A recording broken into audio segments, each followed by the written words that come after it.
Things that we've talked about is that hatred and bigotry are not new to us. You know, that's been part of our lived experience for decades. So we will continue to do the work that we do every day. What this does, though, is highlight to the rest of the country the level of hatred and violence that's directed towards us.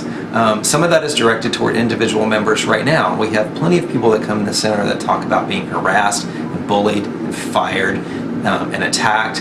So what this does is give us a platform to talk about the stuff that happens to us all the time.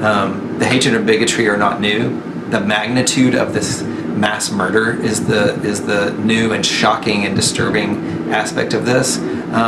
So we're going to use this opportunity to just talk about that the level of hatred and bigotry is not something that we can live with. Hatred and easy access to guns that can kill multiple people quickly is not a good combination. So we need to work together with other agencies to try to address those. Other minorities that have been victims of attacks, Planned Parenthood, Muslim groups, African American churches, all those people in our community that are subject to attack, coming together to deal with this issue. So I'm Will Batts. I'm the Executive Director of Memphis Gay and Lesbian Community Center, and we do a lot here. So back in December, we did an email campaign that was called the 31 Days of MGLCC. Every day we talked about a different program or service. We ran out of days before we ran out of programs. So the core of what we do is that we serve the lesbian, gay, bisexual, transgender community. We do that in lots of ways. Support groups, we do that advocacy. We tend to young people who are living on the streets because they've been kicked out of their homes. We feed them and we clothe them and work with them to find housing. We work with seniors, we do HIV testing, all the different ways that we can support LGBT people, either in crisis or in celebration. That's what we do. Part of what we do is remember that it's not a good idea for one minority to attack a minority based on the actions of one extremist member. That we are all subject to hatred and bigotry, we're all subject to this violence. It makes no sense for us to attack a Muslim community or any other community based on the extremist actions.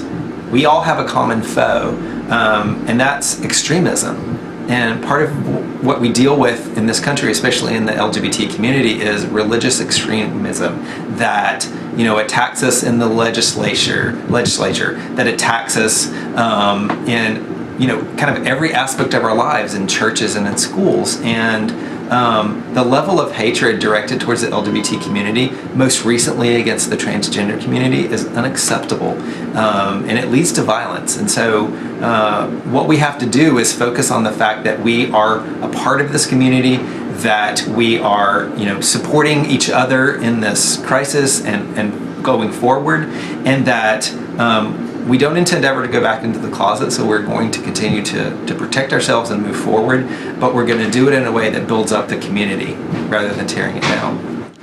So last night was amazing and touching and very emotional for all of us. There were, you know, several reasons that we came together. One was to express support and grieve with the victims and the families in Orlando.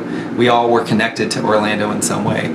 Another was to connect with each other and to support each other. So there were so many people in our community that were fearful and just in anguish over this event. It could have been any of us, right? It could have been any LGBT bar around the country. It just happened to be Orlando. And then thirdly, just to say, you know, our being out and being honest and open about who we are is an act of defiance against people who wish to silence us.